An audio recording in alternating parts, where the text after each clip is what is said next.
Get off the bag, monkey. That's not a tree. Victor Shaw didn't stop. Fist hit leather. Again. Again. Tyler stepped closer. You deaf too? I said get off! I heard you. Victor caught the bag, looked him dead in the eyes. I just don't care. Nobody talked to Tyler Brooks like that. Black belt. Biggest name in the county. Phones came out. Tyler shoved the bag aside. You got a mouth for a stray. Let's see if you got hands on the mat right now for laughs. Victor peeled off his wraps. Underneath, scarred knuckles and a faded USMC tattoo he never talked about. Students circled up. Somebody hit record.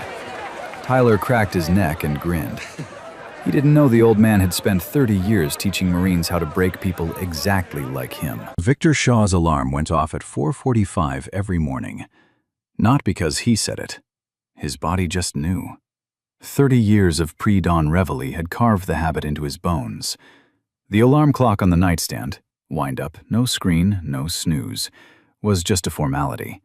He was already sitting on the edge of the bed by the time it rang, feet flat on cold hardwood, fingers working the stiffness out of his knuckles one by one. The house was small. 2 bedrooms, 1 bathroom, a kitchen with a window that faced east, so the first light always hit the counter where he made his coffee. Black, no sugar. Same chipped mug every day.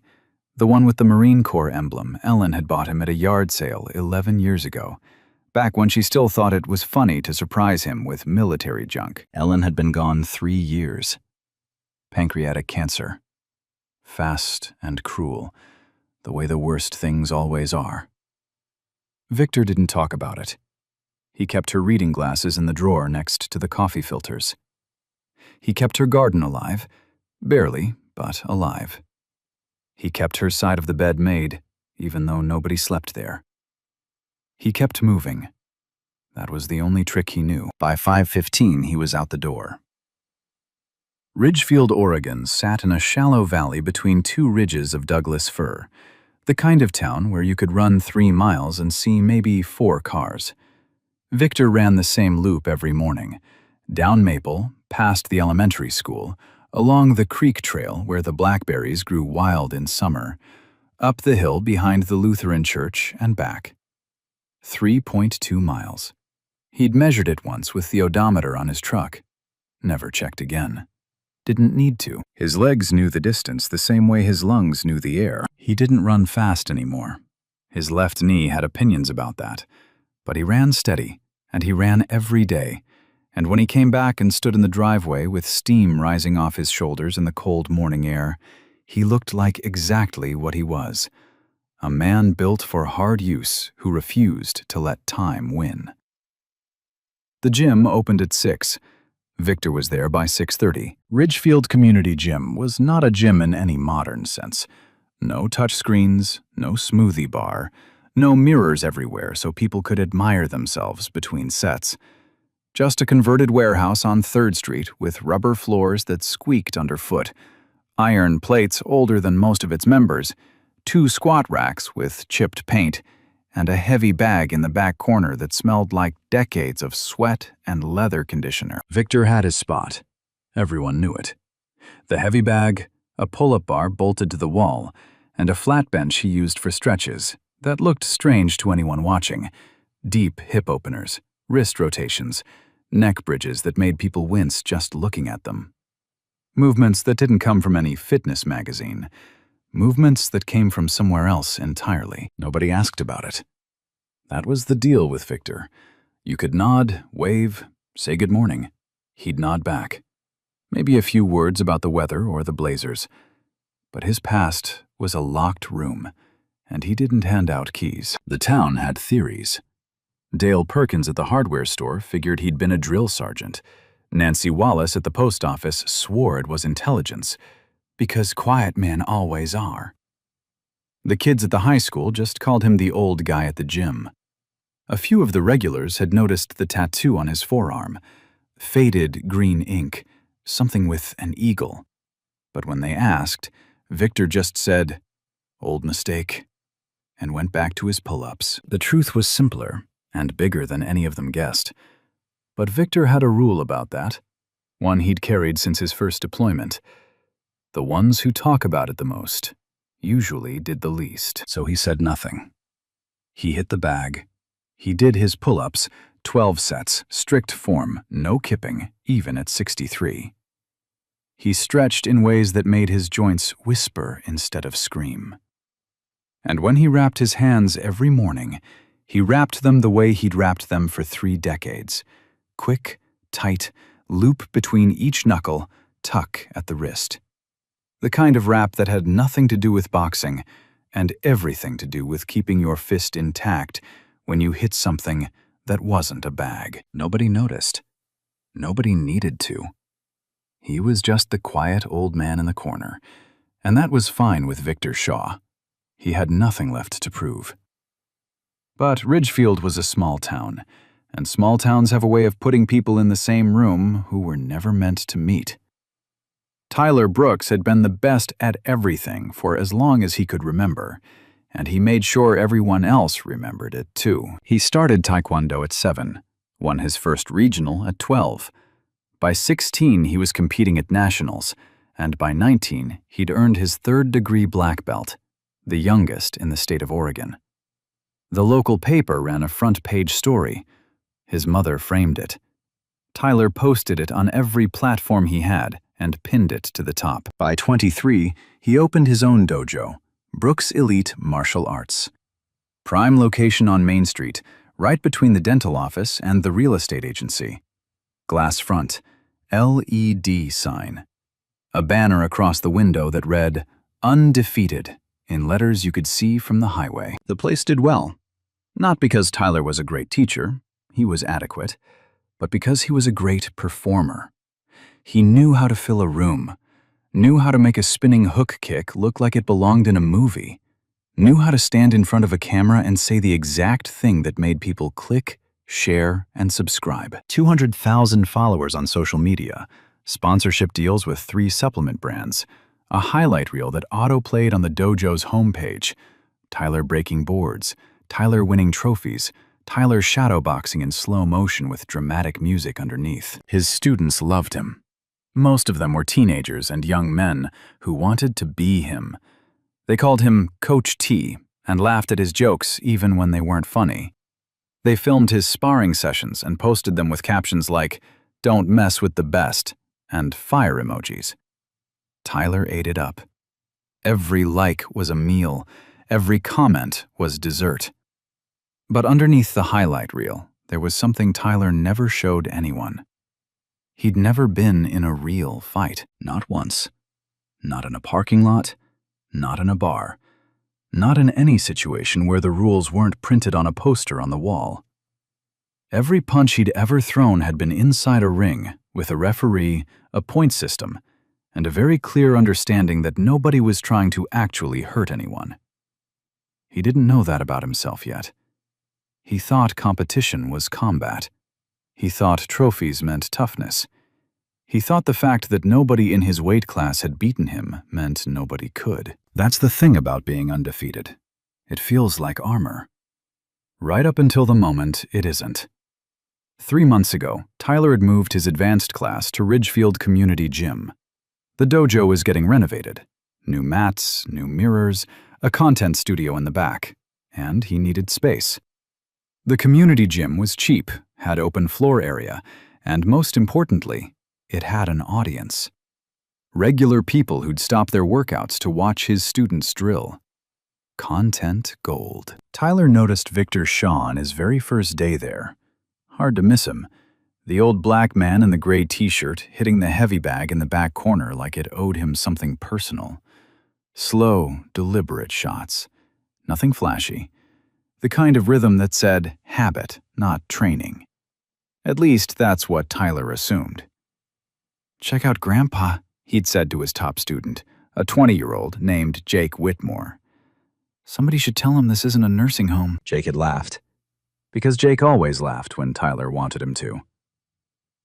Tyler watched Victor for a few more seconds, watched the way the old man moved around the bag, feet always underneath him, shoulders always square, chin always tucked. There was something about it that Tyler couldn't quite name. Something that sat in the back of his brain like a splinter he couldn't reach. He shook it off, went back to his drills, posted a video of himself doing a triple kick combo with the caption, "Levels to this game." But he kept glancing at the corner. And every morning after that, when Tyler walked into the gym with his crew and his camera, Victor Shaw was already there. Same corner, same bag, same quiet, steady rhythm that never changed and never stopped. It bothered Tyler. He didn't know why. Maybe it was because Victor never looked at him, never stopped to watch the drills, never flinched when Tyler's students key-eyed loud enough to rattle the windows. The old man just hit the bag, did his pull-ups, stretched in ways that didn't make sense, and left. Everyone else in that gym watched Tyler Brooks. Victor Shaw didn't even glance. And for a man who needed every eye in the room, that was unforgivable. It started small, the way cruelty always does. A comment here, a look there. Tyler testing the water to see how far he could push before the old man pushed back. First week, it was just noise, Tyler talking loud to his students while Victor worked the bag. See, that's what happens when you train without a coach. You just slap leather for 20 years and think you're doing something. His students laughed on cue. Victor didn't turn around. Second week, Tyler got closer. He started running his drills on the mats nearest to Victor's corner, not because he needed the space, the gym had plenty, because he wanted Victor to watch. And Victor still wouldn't watch. "Yo, Grandpa," Tyler said it mid-drill, casual, like it was nothing. "You ever throw a kick? Or just hands?" Victor pulled the bag back to center. "I do fine." "You do fine." Tyler repeated it to his students like it was the funniest thing he'd ever heard. "The man does fine. Hear that? That's what my grandma says about her bingo game." More laughter. Victor said nothing. Kept hitting. Third week, Tyler dropped the playful mask. It was a Thursday morning. Gym was half full. Tyler had just finished a demonstration, a spinning heel kick that cracked the pad so loud it echoed off the warehouse walls. His students clapped. A couple of regulars nodded. Tyler ate it up, the way he always did. Then he looked at Victor. The old man was stretching, those strange, precise movements, the hip openers, the wrist rotations, moving like a man who'd been taught to move, not a man who'd figured it out from a magazine. Tyler walked over, stood 2 feet away, close enough to make it personal. "Real talk, old man. What are you even doing here every day? You're not getting stronger. You're not getting faster. You're just here." Victor looked up. "Same as you. Working out." Nah, it's not the same." Tyler crouched down so they were eye to eye. "See, I'm building something. You're just killing time until the clock runs out." Victor held his gaze, didn't blink. "You done?" "Almost." Tyler stood up and pulled out his phone. "Hey, hold that stretch for me. My followers love a good what not to do clip." He actually pointed the camera at Victor, actually hit record. And Victor, for the first time in 3 weeks, stopped what he was doing. He didn't stand up fast. He didn't raise his voice.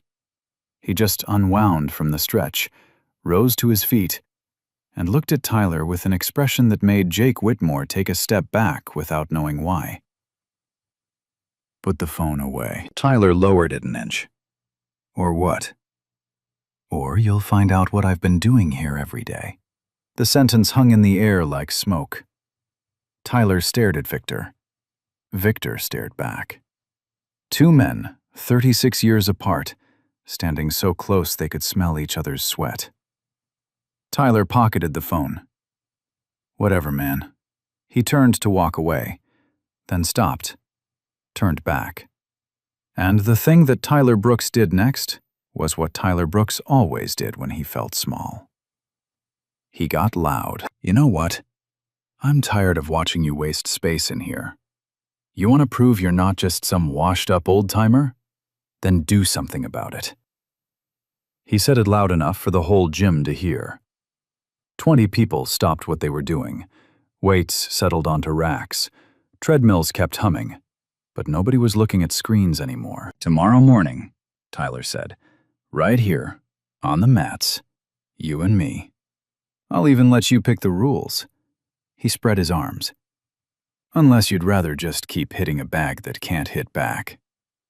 Victor looked at Tyler for a long time, long enough that the silence became its own kind of answer. Then he picked up his water bottle, turned around, and walked toward the door. He didn't say yes. He didn't say no. Tyler took that as a win.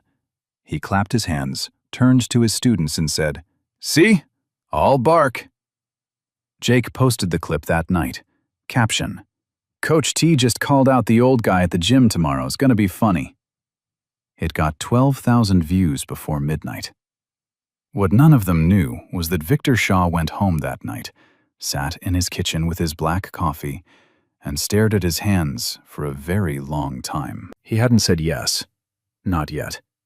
But something in the way Tyler had spoken to him, not the insults, not the camera, but the word "washed up," had opened a door he'd kept locked for years.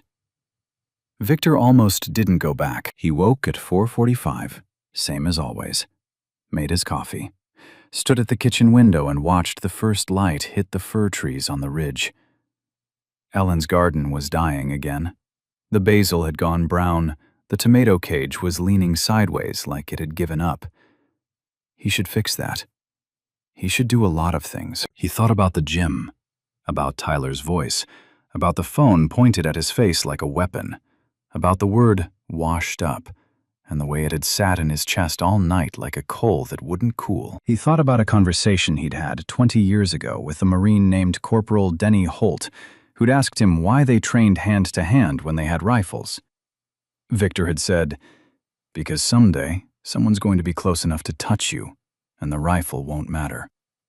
What matters then is what your hands know." His hands knew plenty. That was the problem. He laced up his shoes, drove to the gym, walked through the door at 6:32. The mats were already set up. Tyler was there. Early for the first time since he'd started using the gym. He had the blue sparring mats arranged in a square 20 feet by 20 feet. His students, 8 of them, stood along the edges in their white doughbooks, phones out, ready to document whatever was about to happen. Word had spread. Jake's video had done its job. The gym was full. Not just regulars, people from town who never set foot in the place.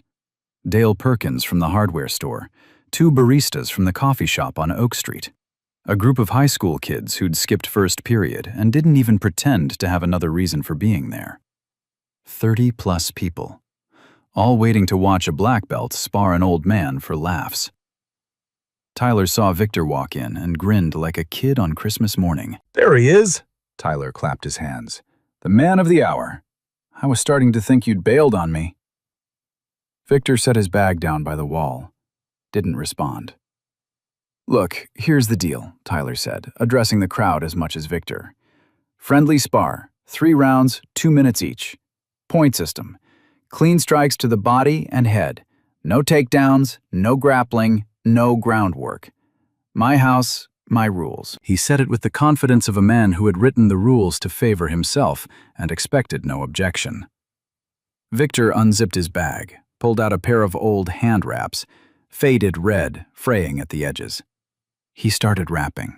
Slow, methodical. Loop between each knuckle, tuck at the wrist. The same rap he'd done 10,000 times before. "You hear me, old man? Point system. Tap if it hurts." Victor finished his left hand, started his right. "I heard you. Good. Then let's make it fun." Tyler turned to his students. "Somebody get the timer up, 2-minute rounds. And make sure you're recording. This one's going on the page." Victor pulled off his hoodie. Gray t-shirt underneath, same as always. The faded USMC tattoo on his forearm caught the fluorescent light. Nobody in the crowd knew what it meant. Nobody thought to ask. He stepped onto the mat. No guard. Hands at his sides. He looked at Tyler the way a man looks at a math problem. Not with anger, not with fear, just with quiet calculation. Tyler bounced into the center. Fresh dobok, 4th-degree black belt, tied tight. He threw 3 shadow kicks in rapid succession. Fast, sharp, the kind of movement that made his highlight reels look like action movies. The crowd murmured approval. "Whenever you're ready, old man." Victor rolled his neck, popped his jaw, and then he did something that made Tyler's smile flicker for just a half second. He stepped forward and changed his stance. It wasn't boxing, it wasn't karate, taekwondo, or anything Tyler had ever taught. Victor's feet went shoulder-width apart, knees slightly bent, weight centered perfectly between them. His hands came up, open palms, not fists, fingers loose, elbows pinned tight to his ribs.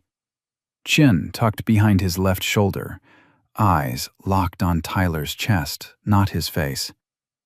It was a combat stance, the kind that isn't designed to score points, the kind that's designed to end things. Jake Whitmore, standing at the edge of the mats with his phone raised, felt something cold settle in his stomach.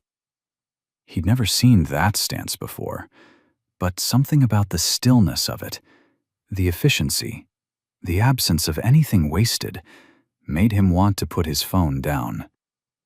He didn't. Nobody did. The timer beeped, and Tyler Brooks threw the first kick of his life that wasn't inside a tournament bracket. To understand what happened next, you have to understand what came before. Not before that morning. Before everything. Victor Shaw was born in 1963 in a part of Baltimore that didn't make the postcards. Sandtown, Winchester. Row houses with peeling paint and plywood over the windows. Corner stores with bulletproof glass between you and the cashier. His mother worked 2 jobs, cleaning rooms at a Holiday Inn during the day, stocking shelves at a grocery store until midnight. His father left when Victor was 4. No note, no forwarding address, just a closet with empty hangers, and a kid who learned early that some people just disappear. Victor was big for his age, and quiet by nature, which in Sandtown meant one of 2 things. You either became invisible, or you became a target. Victor was both. He got through high school the way a man gets through a rainstorm, head down, moving forward, not looking up until it was over. The day he graduated, he walked straight to the recruiting office on North Avenue and signed his name on a dotted line. United States Marine Corps. He was 18 years old, weighed 152 pounds, and had never been on an airplane. Boot camp at Paris Island broke him the way it was designed to, down to nothing, then built back up into something harder. Victor didn't just survive it, he was good at it. Good at the discipline, good at the silence, good at the part where someone screamed in your face for 30 straight seconds and you stood still and took it. Because he'd been doing exactly that his whole life. But it was the combatives program that changed everything. The Marine Corps Martial Arts Program, MCMAP. A fighting system built not for sport, not for competition, not for highlight reels. Built for one purpose only, to turn a human being into the most efficient close-quarters weapon possible. Victor took to it like a man who'd been waiting his whole life for permission to be dangerous. He learned joint manipulation, how to control a man's entire body through one wrist. He learned choke systems, blood chokes that put someone unconscious in 4 seconds, air chokes that made them panic in 2.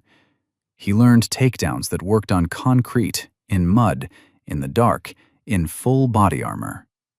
He learned how to disarm a knife at close range, how to break an elbow joint with 2 pounds of pressure in the right direction, how to use a man's own momentum to put him on the ground before he knew he was falling. And underneath all of it, he learned the philosophy. Minimum force, maximum control. You don't fight to prove something. You fight to end something. By 25, Victor was an instructor. By 30, he was a senior instructor, running the combatives curriculum at Marine Corps Base Quantico. By 40, he had trained over 4,000 Marines, men and women who went on to serve in Iraq, Afghanistan, and a dozen other places whose names never made the evening news. He deployed twice himself, Kuwait in '91, Fallujah in 2004. He didn't talk about either one. The scar on his jaw came from the second deployment. He told Ellen it was a car accident. She pretended to believe him. They both knew the deal. Over 3 decades, Victor earned the highest MCM AP belt, 6th degree. A tan belt with a red tab that fewer than 100 living Marines held at any given time. He could have taught at any military academy in the country, could have written books, done seminars, built a brand the way men with lesser credentials had done. Instead, he retired at 58, moved to Ridgefield with Ellen, bought a small house with a garden and a kitchen window that faced east, put his uniforms in a box in the garage, put his belt in a drawer he never opened, let the calluses on his knuckles soften, but not disappear. And he never told a single person in town what he'd done for 30 years. Not because he was ashamed, not because he was hiding, because Victor Shaw believed that what a man has done should live in his hands, not in his mouth. If you needed to tell people what you were, you probably weren't it anymore. So he hit the bag, did his pull-ups, wrapped his hands the old way, and let the world think he was just an old man in a gray t-shirt who didn't belong on anybody's mat. But now he was standing on a blue mat across from a 27-year-old black belt who had never once been hit by someone who meant it. And the timer had just beeped. Tyler came out fast. Spinning back kick, full rotation. The kind of kick that ended fights in tournaments. Heel snapping toward Victor's ribs at a speed that made someone in the crowd gasp. Victor stepped left, 6 inches. The heel whistled past his stomach, close enough to ripple his t-shirt. Tyler didn't pause. He followed with a jab cross combination, textbook, fast, snapping his fists like whips. Victor's head moved, just his head. Slight tilts, 2 inches each direction, the punches passing through the space where his face had been 1/10 of a second earlier. He didn't throw back, didn't counter, just moved. Tyler reset, bounced on his toes, threw a front kick to test the range. Victor parried it with his open palm, redirecting the leg sideways without effort, like turning a doorknob. "Come on," Tyler said. "You gonna fight or just dodge?" Victor said nothing.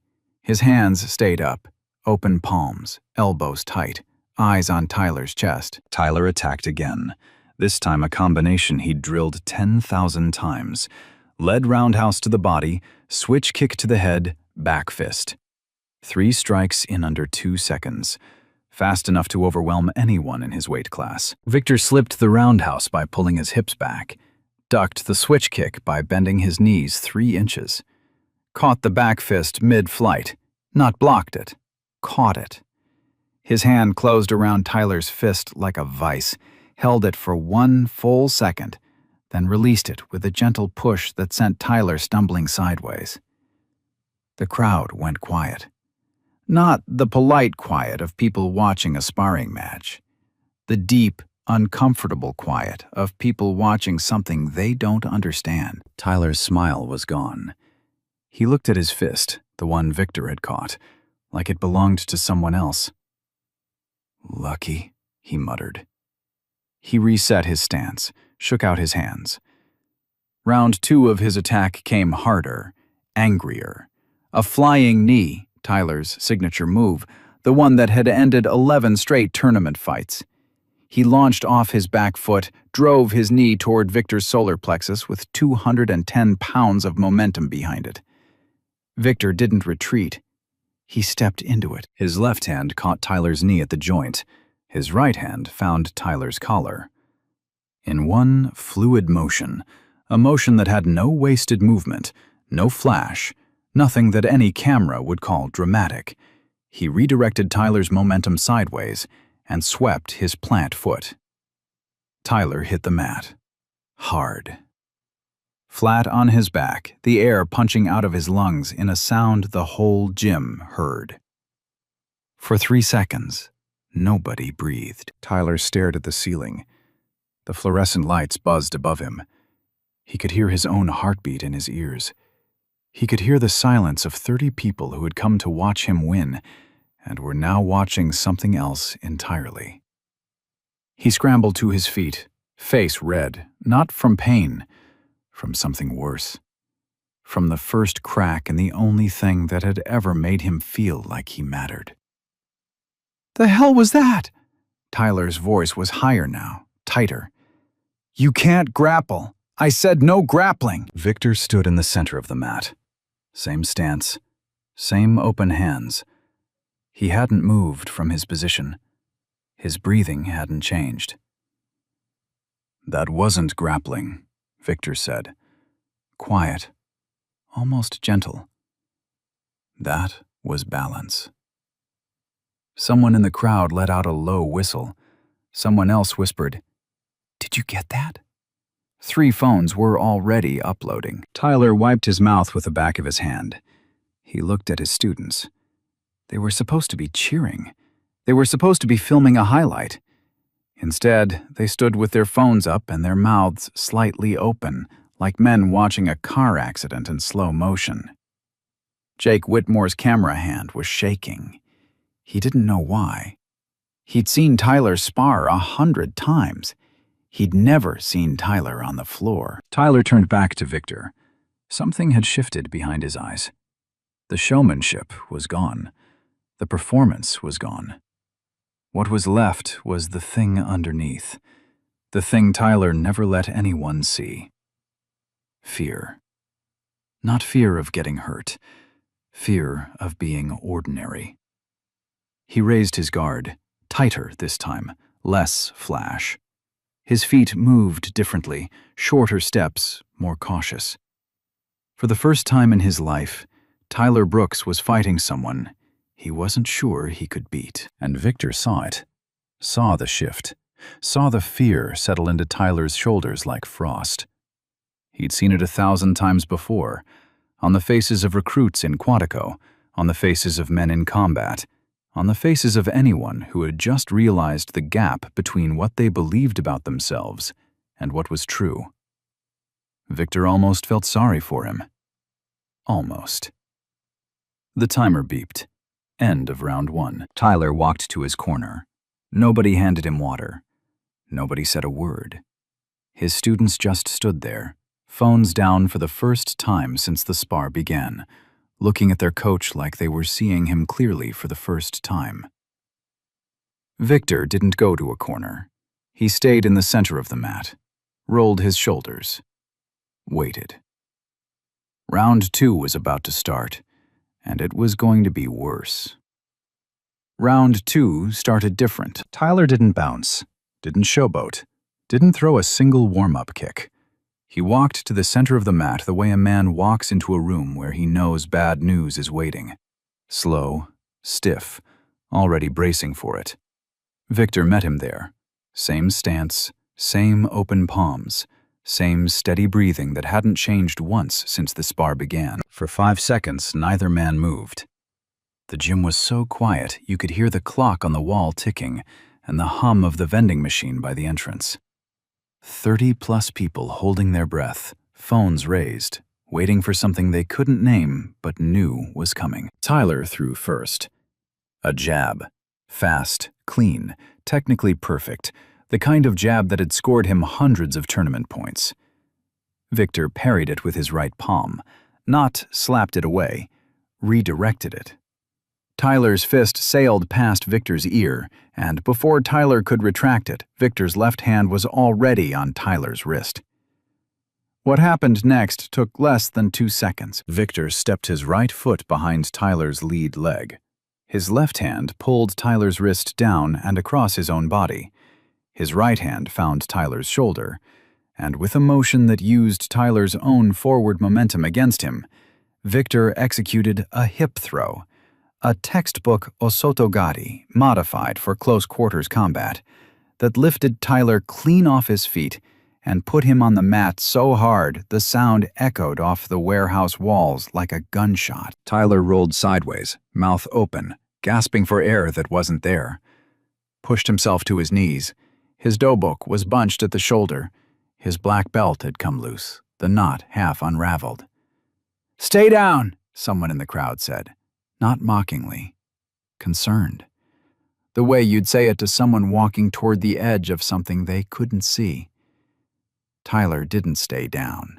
He stood, retied his belt with hands that shook badly enough for the front row to notice, and then he did the one thing Victor had been quietly waiting for.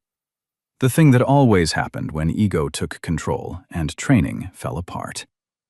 He charged. No technique, no combination, no strategy beyond forward motion.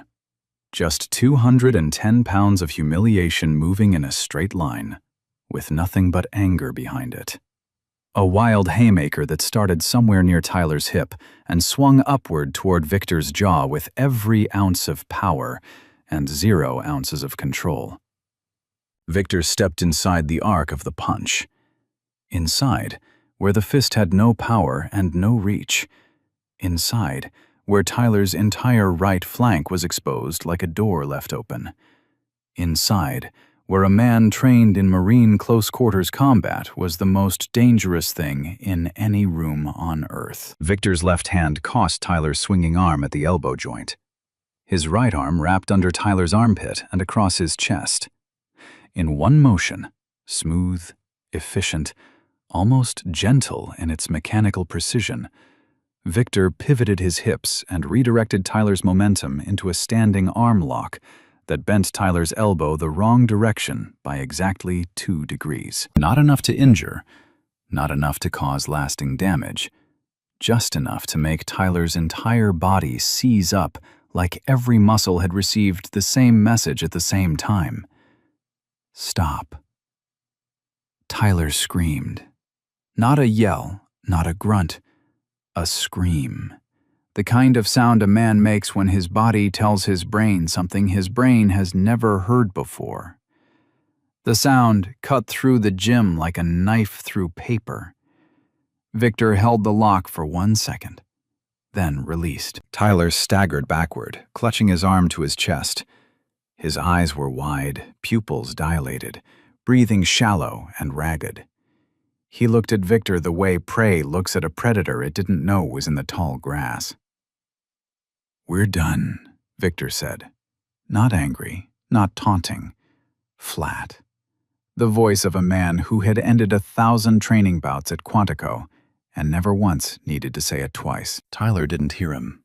Or maybe he heard the words, and they simply didn't reach whatever part of his brain was still making decisions.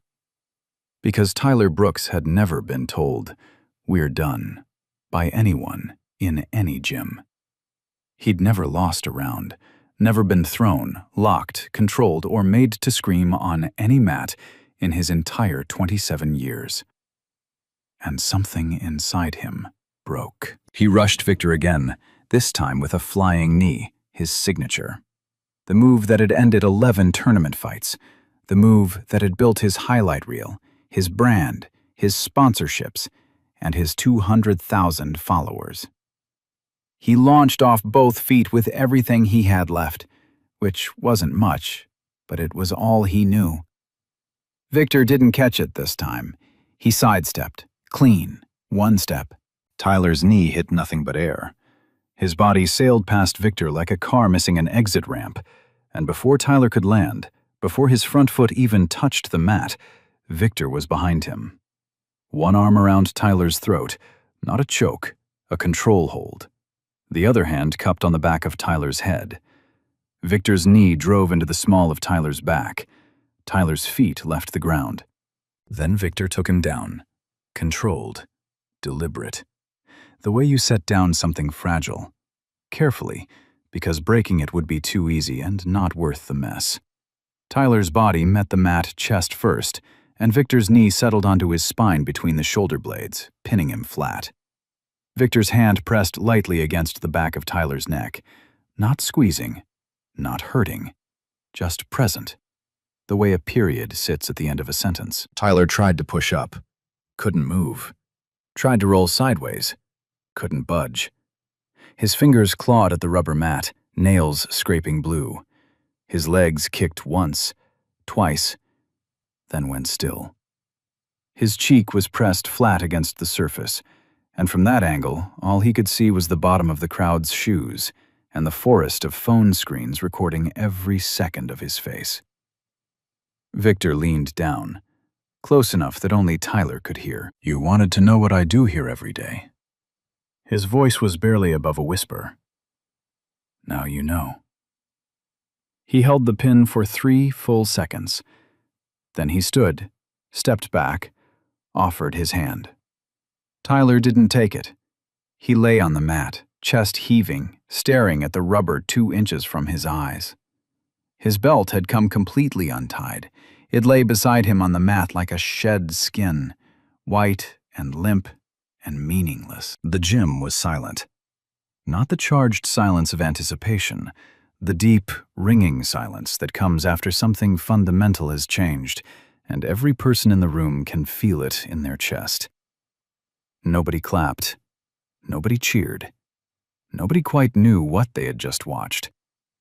Victor Shaw picked up his water bottle, took a sip, wiped his forehead with the bottom of his t-shirt. Then he walked back to his corner and started unwrapping his hands, the same way he unwrapped them every morning, like it was just another Tuesday. The silence lasted 11 seconds. Someone counted later, watching the footage back. 11 seconds of nothing. No voices, no movement, just the buzz of fluorescent lights and the sound of Tyler Brooks breathing on a mat. Then a voice cut through from the back of the crowd. "Gunny Shaw?" Victor's hands stopped mid-unwrap. His shoulders went still. It was a small movement, barely visible, but it was the first time all morning that Victor Shaw had looked like he'd been caught off guard. A man pushed through the circle. Early 40s, broad shoulders, barrel chest, high and tight haircut growing out just enough to show he'd been out of uniform for a few years, but not long enough to forget the habit. He wore a faded olive t-shirt and had a tattoo on his left forearm that matched the one on Victor's, only his was newer, sharper. The eagle still had its details. Garrett Hill, former corporal, United States Marine Corps, class of 2006. Gunnery Sergeant Victor Shaw. Garrett said it like he was reading from a citation, like the name itself was something that required standing straighter for. Quantico, Combatives Division, 2003 to 2015. Victor looked at Garrett. A flash of recognition crossed his face, quick, warm, and immediately controlled. "Garrett Hill, you were in my Tuesday rotation." "Yes, sir." "You couldn't throw a proper Osoto Gari to save your life." Garrett laughed. Short, sharp. The laugh of a man who remembered being humbled. "You made me do it 400 times until I could." The crowd was frozen, every head turning between Victor and Garrett like spectators at a tennis match played in a language they didn't speak. Garrett turned to face the gym. His voice was loud now. Not shouting, projecting. The way someone speaks when they need every ear in a room. For anyone who doesn't understand what just happened here, let me explain. He pointed at Victor, who was already shaking his head slightly, jaw tight, the look of a man who wanted this to stop. That man trained me, trained my entire platoon, trained thousands of Marines at the most advanced close combat facility in the United States military. Garrett pulled out his phone, scrolled for a few seconds, turned the screen toward the crowd. An old photograph, grainy, slightly overexposed, taken on a training field with red clay dirt. A younger Victor Shaw in woodland camouflage, demonstrating an arm lock on a Marine twice his size. Behind them, rows of recruits watching in formation. Marine Corps Martial Arts Program, MCMAP. This man held the highest instructor belt in the system, 6th degree. There may be 80 people alive who've earned that. He looked at Tyler, still on the mat, propped up on one elbow now, listening. You just asked a man who spent 30 years teaching Marines how to fight to spar you for laughs. The words landed like stones dropped in still water. Ripples spreading outward through the crowd, people looking at Victor, looking at the tattoo on his forearm, looking at the way he stood, feet apart, shoulders square, chin tucked, even now, even while unwrapping his hands at a gym bench. The stance that never turned off because it had never been a stance. It was just how he was built. Tyler sat up slowly. His belt was still on the mat beside him. He didn't pick it up. He looked at Victor. Really looked. Maybe for the first time. Not at the gray t-shirt, not at the age, not at the skin color he'd spent weeks mocking. At the man. Why didn't you say something? Tyler's voice was hoarse, small. Why didn't you tell me who you were? Victor finished unwrapping his right hand, folded the wrap neatly, set it on the bench. Because the ones who talk about it the most, he said, usually did the least. The sentence landed in the gym like the last note of a song nobody wanted to end. Dale Perkins leaned against the wall and exhaled through his nose. Nancy Wallace put her hand over her mouth. Jake Whitmore lowered his phone for the first time all morning. Not to stop recording, but because his arm had gotten too heavy to hold up. Garrett Hill stood at attention. Old habit, couldn't help it. And Tyler Brooks sat on a blue mat with his black belt lying beside him and understood, for the first time in 27 years, the difference between being a fighter and being a warrior. The video went up that afternoon, not from Tyler's page, from a 19-year-old with a gym membership and a TikTok account who happened to be standing at the right angle with the right timing. Caption: Black Belt challenged the wrong old man. By midnight, 400,000 views. By morning, 2 million. The comments became their own battlefield. People tagging friends, arguing about fighting styles, writing paragraphs about respect and what it means to underestimate someone based on how they look or where they come from. Tyler's name spread fast. Screenshots of his old posts circulated everywhere. His levels to this game clips, his highlight reels, all of it recontextualized now by 30 seconds of footage showing him flat on his back with a 63-year-old man's knee on his spine. Tyler took his page down that night. First time in 4 years he'd gone dark. His students texted him. He didn't respond. His mother called twice. He let it ring both times. 3 days passed. The gym went back to normal. Dale Perkins bought a new wrench set. Nancy Wallace sorted the morning mail. The parking lot emptied of the news vans that had shown up on day 2. Victor Shaw came in at 6:30. Hit the bag, did his pull-ups, same as always. If the attention bothered him, he didn't show it. On the 4th morning, something changed. Victor was mid-wrap when the gym door opened at 5:58, before the regulars, before the parking lot lights had fully warmed up. Tyler Brooks walked in. No dobok, no students, no camera. Gray hoodie, sweatpants, and running shoes that had never touched pavement. He walked to Victor's corner, stood there, hands in his pockets, looking at the floor. I owe you an apology. Victor kept rapping. Okay. Not just for the spar, for everything. The things I said, the way I treated you, He stopped, swallowed hard. I was wrong. About all of it. Victor finished his rap, looked at Tyler. I know. Would you be willing to teach me? Teach you what? Whatever it is you know that I don't. Victor looked at Tyler for a long time. At the kid underneath the ego and the belt and the brand. The kid who had never been broken before and didn't know yet that breaking was where the real building started. Show up tomorrow, 5 a.m. Don't bring your phone. Tyler showed up at 4:55. And the morning after that. And every morning for the rest of that month. No filming, no audience, no highlight reel. Just an old man and a young man, and a heavy bag that smelled like decades of sweat. Victor never called him son, never gave a speech, never told him a war story. He just showed Tyler how to wrap his hands correctly, and they started from there. Some lessons don't come with belts. The best ones never do. So Tyler came back, no camera, no bells, no audience, just a young man ready to learn, starting with how to wrap his hands. Victor saw how the highest combat bells in the Marine Corps trained 4,000 Marines survived Fallujah, and he never told a single sound in that town, not once, because Victor lives by one rule. If you have to tell people what you are, you properly aren't it anymore.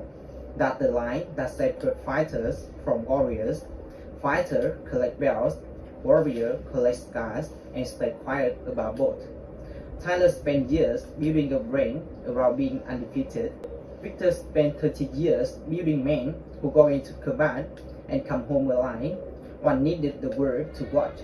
The other just needed a bath and a pair of gloves. And that made me wonder what the difference between strength and the performance of strength. How many rooms have you gone into already knowing everything, only to realize you hadn't even started learning? If silence is where real power lives, what does all our noise say about us? Tell me in the comments. I read everyone. If this story stays with you, pass it on, subscribe. I'll see you next time. Some lessons don't come with bell. The best ones never do.